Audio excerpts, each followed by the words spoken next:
College football playoff. Texas moves on. Tennessee is beaten down. We'll run through the good, the bad, the ugly, and the latest on the transfer portal. Locked On SEC starts right now. You are Locked On SEC, your daily podcast on the Southeastern Conference. Part of the Locked On Podcast Network, your team every day. What's up, everybody? Welcome into the Locked On SEC. It's great to have you guys along on today's show. We will run through the college football playoff from the weekend, and then there were two. We only have two SEC teams left after Tennessee was eliminated. I'm Chris Gordy. Thanks for making Locked On SEC your first listen every day. Shout out to Everydayers. We're free and available wherever you get your podcasts and on YouTube, part of the Locked On Podcast Network, covering your team every day. And today's episode brought to you by FanDuel. The NFL playoffs are almost here. It's not too late to get in on the regular season action with FanDuel, because right now new customers can finish the season strong with $250 of bonus bets if your first $5 bet wins. Visit FanDuel.com today to get started. All right, we're going to jump into it. We'll call this segment the good, the bad, and the ugly. And we're going to start with the good. And that was the Texas Longhorns as they defeated Clemson 38-24 in Austin Saturday afternoon in the first round of the college football playoffs. Steve Sarkisian had his Texas program ready to go. They held a 28-10 lead at halftime, pushed it all the way to 31-10 midway through the third quarter. Things did get interesting. Clemson started moving the ball, scoring some points, closed the gap a little bit, but then Jaden Blue took off for 77 yards down the field. And then after that, 14-point game, Clemson driving again, and Texas would come up with a huge goal line stand to put things away and go on to win 38-24. Clemson, they were penalized 5 times for 65 yards, including 3 pass interference calls on their DB Terrell. Texas played pretty clean, only 2 penalties for 10 yards. But after the game, Steve Sarkisian raving about his defense, including Michael Taff, who came up crucial in that final series with a pass breakup on the final 4th down play at the goal line that buried Dabo Swinney and the Clemson Tigers. Offensively, that ground attack by Texas carried the day, man. It was Jaden Blue stepping in after Trey Wisner got banged up, and Jaden Blue led the way with 146 rushing yards. Team racked up nearly 300 yards on the ground, 4 touchdowns, and over 6 yards a carry. Sark saying after the game, we committed to the run. It's probably halfway my fault before this, but we committed to it. We blocked things really well. The runners trusted it, and we were hitting it. I mean, it was so good that really Quinn Ewers didn't really even have to do much. He just had to kind of be the game manager. And to me, it was arguably Texas's one of their best wins of the season. And now nice bounce back from that overtime loss to Georgia in the SEC title game. The one thing about having to play in that SEC title game, though, having to play the extra game where some of these other teams didn't play at all last week, you're a little banged up, right? And they came into this game banged up. Kelvin Banks missed the SEC title game. He did play in this game and was very good, but 3 Texas starters left Saturday's game hurt in 2 plays. Trey Wisner and right tackle Cam Williams got hurt on the same play on a screen pass that got blown up, and then center Jake Majors left the game after a turnover on the very next play. Sark said after the game that Wisner and Majors probably could have come back into the game if they were needed, but he said Williams is going to have an MRI, and now Texas will move on to face Arizona State, who won the Big 12 this season. Ironically, like these are the last 2 Big 12 title game winners, right? Like Texas won it last year in the Big 12, and now Arizona State wins it their first year in the Big 12. But with the first round bye, the Sun Devils opened as an underdog in the Peach Bowl matchup that is set for New Year's Day. So Texas heading to Atlanta. They will play in the Peach Bowl against Arizona State. And again, good win for Texas. First year in the SEC. I get it. Some SEC fans saying we're not rooting for them. But look, nice, really nice playoff win for Sark and the boys. And they're moving on. And, what's funny is, could they eventually meet Georgia again for a 3rd time this year? It certainly could happen. But credit Texas, man. They were playing at home. They took advantage. They beat a really good Clemson team, and they are moving on. How about the bad? Well, I'll give the tip of the cap to Tennessee fans. They absolutely brought it up to Columbus, Ohio, traveling in droves. We saw tons of orange infiltrating the horseshoe, but Tennessee played an absolutely awful first quarter. They fell behind 21-0 before putting together a scoring drive right before halftime to make it a 21-10 deficit. And I was like, all right, they're back in this. If they're going to get the ball out of the half. If they can go down and get points there, they can make this thing a one-score game. Well, that's where the ugly comes in. We did the good, the bad, and now here's the ugly. The Vols, they would get outscored 14-0 in the third quarter, and the route was on as Ohio State went on to beat Tennessee 42-17. Josh Heupel saying after the game, we did not play the way we needed to. We didn't play well enough, and we didn't coach well enough. Ohio State gained 473 yards. That was the most surrendered by this Tennessee defense all season long. SEC leading rusher and running back Dylan Sampson was hampered by a hamstring injury. Finished with just 2 carries for 6 yards. Wide receiver Squirrel White and receiver Dante Thornton also got banged up, and the offense was just limited. Marty Smith of ESPN, he did report that the left hamstring tightness was an issue for Dylan Sampson. That's why we didn't see him back in the game. But Ohio State, man, that defensive front just got after Nico Iamaleava all night, sacked him 4 times. And Nico showed a lot of heart, man. He did everything he could. Was 14 of 31 for just 104 yards passing, his lowest total of the season. Rushed a career high 20 times for just 47 rushing yards. There was a big mix of Tennessee orange in the Ohio Stadium. Over 104,000 fans were there.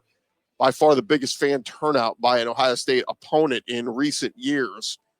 And Vol fans, they got their hands on more than 3,500 tickets allotted to the school. But Ohio State O-lineman Donovan Jackson said after the game did not appreciate Tennessee fans trying to take over their stadium and rename it Neyland North. He said it was a lame attempt. He said, quote, it made us feel some type of way coming out to warm-ups, and we were getting booed like, wait a second. What did they call it? Neyland North or something? Yeah, that was lame. Good news is for Tennessee moving forward, Nico Iamaleava was he's going to be just a redshirt sophomore, right? He was a redshirt freshman this year. 2 of the team's top 3 tacklers on that defense, Arian Carter and Jamad McCoy, were sophomores. That defense allowed more than 23 points twice all year. So there's reason to be optimistic about the Vols next year, but man, playing on the road, I don't care how many fans they brought up to Columbus. It was cold. It was, just conditions weren't great, and the offense just struggled, man. Struggled, and O-line did not protect. Defense had issues. It was just bad all around for Tennessee. But again, the good news is you got something to build on here moving forward into next season. And, will Tennessee be a playoff team next year? You look at schedule. I mean, again, the home and away flips, but it's the same SEC opponents you played this year. They'll be favored in a good bit of them. Of course, you get Georgia at home, and that's early in the year, too. They open with Syracuse, which would be a nice test because that's a much better program now with Fran Brown running things. So, again, Tennessee, not the way you want to finish your season, but you still got further than you had in any of the last coaching tenures for everybody from Derek Dooley to Butch Jones to Jeremy Pruitt. I mean, this is the closest you got. You got to the postseason under Josh Heupel, and now it's about taking a step forward and winning some playoff games moving forward. By the way, all 4 home teams won at home in routes in this first iteration, the first round of the 12-team playoff. And playoff home field advantage matters, man. I get Tennessee was the 8 seed, or Ohio State was the 8 seed, Tennessee was the 9. That thing could have easily been flipped. Tennessee just, if you hadn't wasted the opportunity at Arkansas earlier in the year, you win that one, you're going to Atlanta playing for an SEC title game. And maybe you're in Texas's shoes in that case where you lose the Georgia SEC title game, but then you're hosting a first-round playoff game. So the 4 home teams in the playoffs first round were favored to win by a combined 38 points. They won by 77. And that was with quite a few garbage time points involved from the teams they were blowing out. Alabama fans, they were not happy. I saw SMU getting blown out on Friday night, or rather Saturday morning. They were down 28-0 at the half at Penn State. A lot of folks still making the case for Alabama or Ole Miss or South Carolina to have been in the playoff over SMU. Lane Kiffin even took to Twitter, tweeting, "Way to keep us on the edge of our seats, committee. Riveting." Look, Lane Kiffin loves to tweet. While Joel Klatt, he took to social media, couldn't let Lane Kiffin's complaining go. He said, if your team had played half as well as you tweet, you would have likely been in. Joel Klatt tweeted. Dick Vitale also jumped in the mix. He tweeted, "The critics of the selection of Indiana and SMU, get over your school not being selected. Wow, Lane Kiffin, I thought you were better than mocking out Hoosiers for having a tough time. Did your Ole Miss ever have a bad game? Look at film of your Kentucky and Florida games." So look, man, people are out going after Kiffin, and I get it. You know, if Ole Miss is taking care of business, if Alabama taking care of business, South Carolina had not let that LSU game slip away. Everybody had their warts this year, and woulda, coulda, shoulda, one moment here or there, and any of those three teams could have been in the playoff, but certainly makes for a compelling conversation moving forward about, you know, most deserving, do quality wins over bad losses. You know, how do you evaluate putting teams in? But a lot of people agreed that Indiana and SMU had no business being in there. And there's some people saying Tennessee should have been in there. So, hey, look, we will see what Texas does in the next round with Arizona State. We'll see what Georgia does in the next round with Notre Dame. By the way, Notre Dame opened as a 1.5-point favorite at FanDuel late Saturday after they beat Indiana on Friday night. And then there was a little bit of movement by yesterday. Georgia moved to the favorite, according to many sports books out there. So a lot of confidence in that Georgia defense. The over-under on the game dropped from 46.5 to 44.5. So I think a defensive battle coming between Georgia and Notre Dame. All right, coming up next, we are going to switch gears. We'll talk some transfer portals, a lot of names moving about the last 72 hours or so. We'll get you caught up on all the latest there. Thank you guys for making Locked On SEC your first listen every day. But first, I'll remind you guys about our friends over at Rocket Money. And look, did Rocket Money help you find any subscriptions you forgot about or that you were paying for twice? It definitely has happened to us. We had a few subscriptions that we didn't even realize we were still paying for, and Rocket Money makes it so easy to track them all down. It's like having a personal assistant for your finances. Rocket Money is a personal finance app that helps you find and cancel your unwanted subscriptions, monitor your spending, and help lower your bills so you can grow your savings. It brings everything together in one place, whether it's subscriptions, your spending habits, the goals you want to hit this year. Rocket Money has over 5 million users and saved a total of $500 million in canceled subscriptions, saving members up to $740 a year when using all the app's premium features. And for us, one of the best features is the subscription tracker. We've used it to cancel services we weren't using anymore, and you could save a ton. Plus, with their goals feature, you're able to automatically set aside money for your future, so no more stressing about budgeting every month. Cancel your unwanted subscriptions and reach your financial goals faster with Rocket Money. Go to rocketmoney.com/lockedon today. That's rocketmoney.com/lockedon, rocketmoney.com/lockedon. Today's episode also brought to you by our friends over at the Texas Bowl. Look, time is running out, is getting closer. A week from tomorrow, the 2024 Kinder's Texas Bowl, just days away. It'll be New Year's Eve, 2:30 Central at NRG Stadium in Houston.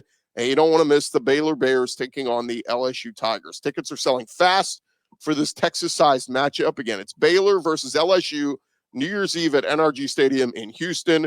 What more could you ask for to close out an unforgettable year like 2024? Get ready for football and fireworks. Head to kinderstexasbowl.com for tickets, suites, group opportunities, and concert information. Seriously, right now, tickets are almost gone. Don't miss this. Visit kinderstexasbowl.com.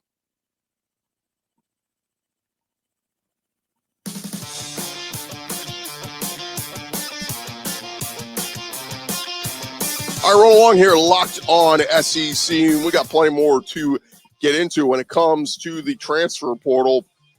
A lot of movement happening over the weekend across the SEC. So let's dive right into it and get you guys caught up with the big moving and shaking. And we'll start with over at Missouri as Penn State transfer quarterback Beau Pribula committed to Missouri on Sunday evening. He chose the Tigers over Iowa. He had just wrapped up a trip to Ole Miss on Saturday morning before going back home to Pennsylvania for the holidays and thinking things over. He called off his trip to Indiana following the Ole Miss trip, and he did take visits to Iowa, UCF, Ole Miss, and Missouri, but the Penn State transfer going to go probably be the immediate starter there at Mizzou. The Tigers are losing Brady Cook, who went 25-13 as a starter, won the Cotton Bowl just last year, and backup quarterback Drew Pine still has 2 years of eligibility remaining, but let's be real, Beau Pribula's got all the talent in the world. Played in 24 career games during his time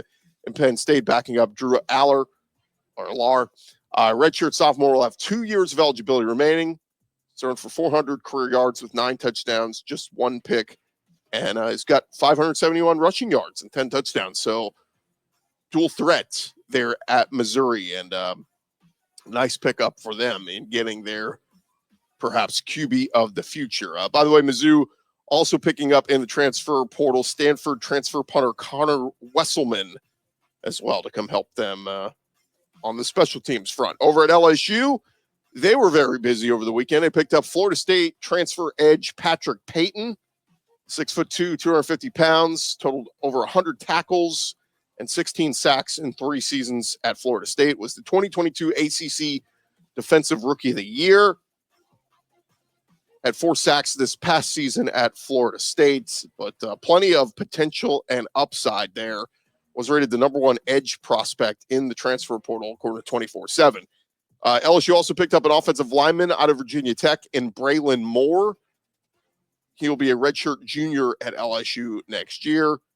Gives LSU some big-time offensive line help, as they're going to lose Will Campbell and Emory Jones to the draft, and Garrett Dellinger and Miles Frazier are out of eligibility. One last one, they also picked up Texas D lineman Sadir Mitchell on Friday, 6'6", 340-pound D lineman. Will have 3 years of eligibility remaining, played in 8 games for the Longhorns, and was recruited by Bo Davis at Texas, who is now the LSU D-line coach. So a reunion there. Over at Alabama, they picked up a transfer commitment from Miami wide receiver Isaiah Horton, 6'4", 205 pounds, started 6 games for the Hurricanes over the last 2 seasons, 2 years of eligibility remaining, and could be a big-time threat for the Tide next year. Horton appeared in all 12 games this year, making 56 receptions for 616 yards and 5 touchdowns. Only Xavier Restrepo had more catches for the Canes this year. So you add Isaiah Horton with Ryan Williams, Jeremy Bernard. That's a pretty good group of receivers next year for the Tide. Also, they picked up through the portal offensive lineman Cam Dewberry from Texas A&M. He will have 1 year of eligibility remaining. Posted on social media his commitment to Alabama, and big-time player there on the offensive line. Was considered a top 100 player in the class of 2022. Was an immediate contributor for the Aggies. Played in every game this season for them. So big transfer there. Cam Dewberry going from A&M to Alabama. Alabama also adding former Colorado linebacker Nakai Hill-Green. He's had an interesting journey. He's on his 4th different school now. Started his career off with Michigan, went to the UCF or committed to UCF, then joined Charlotte before heading to Colorado. So we'll see if Alabama can put it all together for him coming to the SEC. Over at Florida, they were very busy. They picked up a 5-star wide receiver, Dallas Wilson, signed with Florida, the #2 wide receiver in this class of 2025. He had been committed to Oregon for almost 2 years, signed with the Ducks, but was released from his financial aid documents. So Dallas Wilson going to be a Florida Gator. Also, they picked up Charlotte transfer quarterback Deshawn Purdie. Freshman passed for 1,800 yards, 10 touchdowns with 6 picks this season. So 50%, completed 50% of his passes, played 9 games as a true freshman. So we'll see if he'll be the backup to DJ Lagway next year. And they also got a transfer pass rusher, Kofi Asare, A-S-A-R-E. Spent past 2 seasons at UMass, had a breakout year this year, 30 tackles, 6 tackles for a loss, and 3 sacks. We'll have 2 years of eligibility remaining. Over at Ole Miss, they picked up a commitment from Wake Forest wide receiver Deuce Alexander. He redshirted in 2023, had a productive 2024, 36 catches for 400 yards and a couple of touchdowns. Of course, they're going to lose Trey Harris and Jordan Watkins, so adding Deuce Alexander to that wide receiver room will help them. Also, Grambling transfer linebacker Andrew Jones, originally committed to South Carolina. He flipped his commitment to Ole Miss over the weekend. 6'2", 225 pounds, had 122 tackles and 3 sacks this season. Was named a SWAC Co-Defensive Player of the Year and a SWAC All-American. Will have 1 year of eligibility remaining. And lastly, for Ole Miss, LSU transfer safety Sage Ryan committed to Ole Miss. Totaled 111 tackles in his time with LSU. He'll have 1 year of eligibility remaining. Over at Arkansas, the saga of Braylon Russell continues. He has withdrawn from the transfer portal again. If you've been following this story, he was a freshman at Arkansas this year, entered the portal on December 10th, but a day or so later withdrew his name from the portal, said I'm staying at Arkansas. Well, then he re-entered the transfer portal a few days later, took a visit to Ole Miss on Friday, but on Saturday, he once again, via On3 Sports, announced he was exiting the transfer portal. So we'll see if this is it. I mean, they got lead rusher Jaquindon Jackson. It sounds like he's heading for the NFL draft. Rashad Dubinion's in the portal. I mean, a lot of stuff going on there. It feels like Braylon Russell could be the feature back for Arkansas next year. Razorbacks will face Texas Tech in the Liberty Bowl, by the way, coming up this week. A few other notes on Arkansas. Former Florida edge rusher Justice Boone is heading to Arkansas. He entered the portal just over a week ago and announced he is heading to Arkansas. So that is it's a good pickup for them. His most productive season came in 2022 as a redshirt freshman, playing all 13 games that year, made a couple of starts, but was expected to be a big player in 2023. He was lost for the year with a torn ACL and back from the injury, playing 11 games for the Gators this year, recorded 10 tackles in his redshirt junior season. Over at Mississippi State, they are hitting up the portal. On Saturday, they added former Texas defensive lineman Jere Bledsoe. Had just 2 tackles this year in that win over UTSA, but he was the number 24 defensive lineman and the number 28 player out of Texas back in his recruiting class, according to 24/7 Sports. So we'll see what he does at Mississippi State. Over at Texas A&M, they picked up Colorado transfer edge Dayon Hayes, 6'4", 255 pounds. Started the first games of the year for Colorado before getting injury. Led the team in sacks and tackles for a loss. For injury, he'll have 1 year of eligibility remaining. At Oklahoma, transfer linebacker Deshawn McCullough committed to Nebraska, and wide receiver Jaleel Farouk committed to Maryland. Over at Kentucky, they were adding over the weekend. They picked up a Western Kentucky transfer center, Evan Wibberly. He will head to Kentucky to go fight for that starting center spot. He's the 4th pledge on the offensive line for Kentucky, joining Arkansas's Josh Braun, Bowling Green's Alexander Waschlager, and New Mexico's Wallace Unamba. So they are trying to rebuild that big blue wall there. Also, they picked up Nebraska transfer running back Dante Dowdle, committed to Kentucky. He had 600 yards and 12 touchdowns this season. He'll have 2 years of eligibility remaining. And Alabama transfer wide receiver Kendrick Law signed with Kentucky. This is on top of them bringing in transfer quarterback Zach Calzada. So a lot of new faces on that Kentucky offense. Defensively, they picked up defensive back Kevis Thomas after 2 seasons at Maryland. He is transferring to Kentucky. And on the way out, Kentucky transfer tight end Kamari Anderson committed to Arizona State over the weekend. Georgia, they lost safety Justin Rhett. He committed to Nebraska. Former Georgia D lineman Jamal Jarrett, he committed to USC. And Georgia transfer linebacker Troy Bowles committed to Michigan. Lastly, Tennessee, their loss in the bowl game or the playoff game over the weekend, they also lost Tennessee defensive back Christian Harrison entering the portal. Totaled 31 tackles in his time with the Vols. He'll have 2 years of eligibility remaining. All right, there you have it. That's the latest going on in the portal. It's a whole heck of a lot. When we return here on the portal or on Locked On SEC, we'll move on from the portal. We'll talk a little bit about Florida. They won their bowl game on Friday. Good things happening in Gainesville. We'll touch on that here in just a second.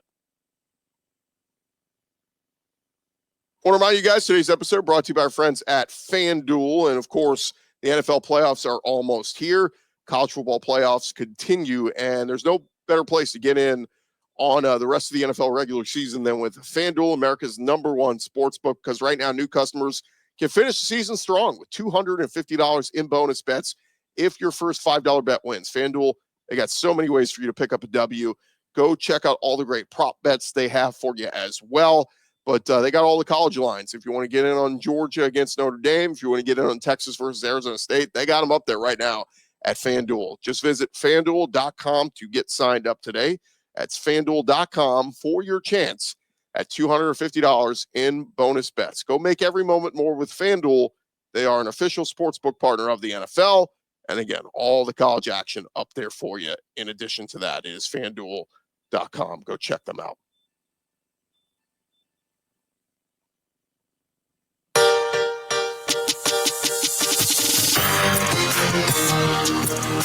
All right, roll along here, Locked On SEC.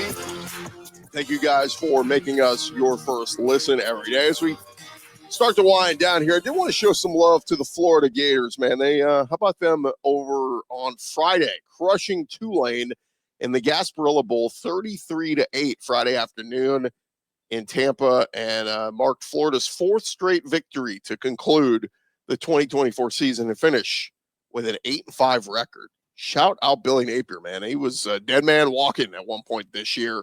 They held Tulane scoreless in the first half. That was a first half shutout in a bowl game for the first time since the Outback Bowl in 1992. We're talking Spurrier days. And the first half marked the lowest scoring opening 30 minutes in Gasparilla Bowl history. The first touchdown of the afternoon would come 4 minutes remaining in the third quarter when DJ Lagway found tight end Tony Livingston. But it was mostly a field goal fest. Florida nearly recorded its first shutout in 45 games, but Tulane found the end zone from 16 yards out with under a minute remaining in regulation. Just some takeaways in this one. DJ Lagway, up and down day for him, threw a couple of picks, but went 22 of 35 for 305 yards, marked the freshman's second performance of 300 or more yards passing this season. And Florida put up over 500 yards of offense. Lagway's 300-yard passing performance set a Gasparilla Bowl record. And again, wasn't his best game, but he said after the game, bad taste in my mouth with my performance. Going to be straight to work this offseason. I have some goals, some personal, and some for the team. So it is going to be a great offseason. But without multiple starters on defense, including D-lineman Cam Jackson and Caleb Banks, the Gators entered Friday's contest an incomplete unit on defense, but they held Tulane to under 200 yards of offense while finishing the game with 4 quarterback hurries and a sack.